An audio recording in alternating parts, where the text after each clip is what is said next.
महाराज, और वो छठ भी कोई साधारण नहीं।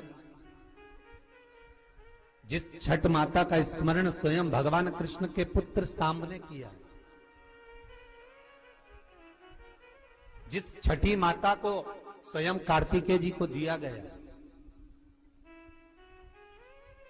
पूरा विश्व, हमारे बिहार साइड के जितने भगत लोग होते हैं आज से व्रत का क्रम प्रारंभ कर देते हैं। महाराज, please like, share and subscribe the channel and press the bell icon for new notification of videos.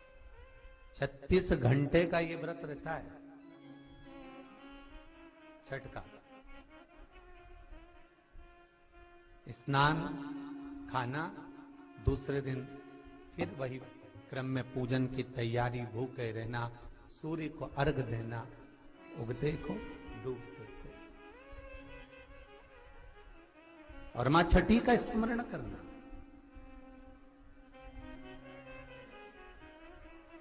और ये कोई साधारण सा महीना नहीं है कार्तिक का महीना। जिस कार्तिक के महीने में माता लक्ष्मी का स्मरण कर रहे हैं, कार्तिक के महीने में गणेश का स्मरण कर रहे हैं, माता सरस्वती का स्मरण कर रहे हैं, भगवान शिव का स्मरण कर रहे हैं, ये वही कार्तिक का महीना है जिसमें भगवान शंकर और भगवान कृष्ण का, भगवान नारायण का मिलन हुआ था। अभी जो कार्तिक पूर्णिमा आएगी उसके एक दिन तेरे हरिहर मिलन आता, वैकुंठ चतुर्दशी।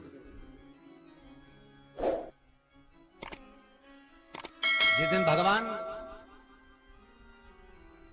कृष्ण को, नारायण को, ठाकुर को बेलपत्र चढ़ती है और भगवान भोले बाबा को, भगवान शिव को तुलसी का दल चढ़ता है।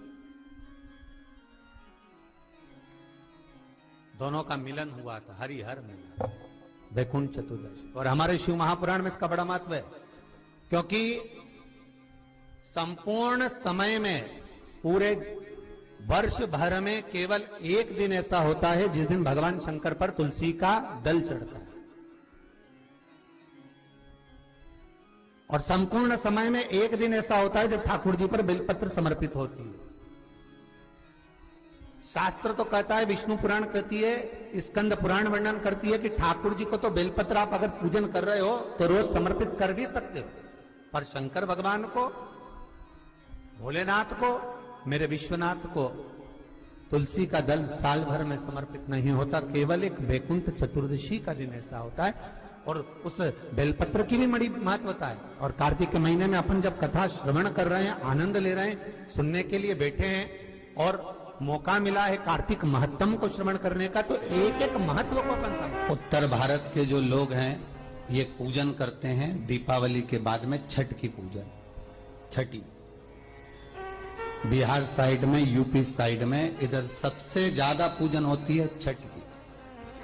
कौन सी माता है ये? छठ है। कौन सी माता? छठ। जितने लोग पूजन कर रहे हैं उनको भी ज्ञात नहीं है कि ये छठ की पूजन होती क्यों है, ये माता है कौन सी। ये छठ माता कोई दूसरी नहीं है, कार्तिकेय जी की धर्म पत्नी देवसेना है जिसकी पूजन होती है छठी के रूप में। उगता सूरज और डूबता सूरज का अर्घ होता है। सबसे पहली छठ पूजन किसने करी थी? भगवान कृष्ण के पुत्र सांब ने करी थी। सांब पुराण कहती है सबसे पहली छठ पूजन, क्योंकि सांब का शरीर बेकार हो गया था। भगवान कृष्ण की शरण में सांब पड़ गया, पिताजी आपने मुझे श्राप दिया है, क्योंकि गलत भाव हो गया था, गलत दृष्टि हो गई। भगवान कृष्ण के पास में जामवंती जी बैठी हुई थी तो सामने आकर कहा, पिताजी मुझसे गलती हो गई, बहुत बड़ी गलती, क्षमा कर दीजिए। भगवान कृष्ण ने कहा, तुम सूर्य की आराधना करो। सूर्य की आराधना करी तो सूर्य कहते हैं तुम इंद्र की पुत्री देवसेना की आराधना करो। और कार्तिकेय जी महाराज की धर्म पत्नी देवसेना की जब आराधना सांब ने करना प्रारंभ करी, सूर्य को उगते को और डूबते को जब नमन करना प्रारंभ करा, अर्घ देना प्रारंभ करा, जल में खड़े होकर शाम तप साधना में डूबा रहता, सूर्य का स्मरण करता, देवसेना का स्मरण करता, तो देवसेना वहां प्रकट हुई। देवसेना ने कहा मैं भगवान की छठी कला हूं, मैं भगवान देवताओं की छठी कला हूं, इसलिए जगत में मैं छठी के नाम से पूजी जाऊंगी। और सुन ए शाम, तूने मेरी आराधना करी है, मृत्यु लोक में जो मेरी आराधना करेगा वो जगत का सारा सुख भोगेगा, और तू भी चिंता मत करना, तू भी सर्व सुख भोगेगा। अब देखिएगा महाराज, शिव महापुराण की कथा कितना सुंदर वर्णन कर रही है कि एक लोटा पानी का फल क्या है। माताओं जरा आप ध्यान दीजिएगा।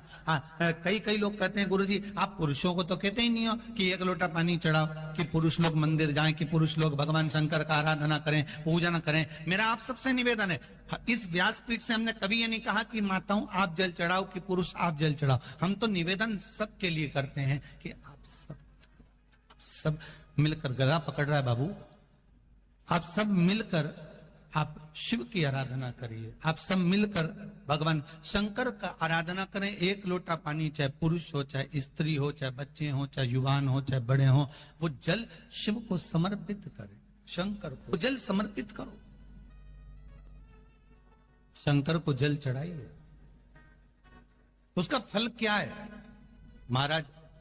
शिव जी की कुछ चीजें बड़ी प्रिय है। एक भस्म का त्रिपुंड, एक गले में रुद्राक्ष की, जम के बोलिए, माला। और अगर रुद्राक्ष की माला नहीं भी हो तो एक रुद्राक्ष आपके गले में हो, मस्तक पर त्रिपुंड हो, गले में रुद्राक्ष हो, और मुख पर या तो पंचाक्षर मंत्र नमः शिवाय ओम, या ओम नमः शिवाय, या श्री शिवाय नमस्तुभ्यम। फिर से बोलिए, श्री शिवाय नमस्तुभ्यम, श्री शिवाय नमस्तुभ्यम। पंचाक्षर मंत्र या शिव महापुराण का मूल मंत्र आप उसका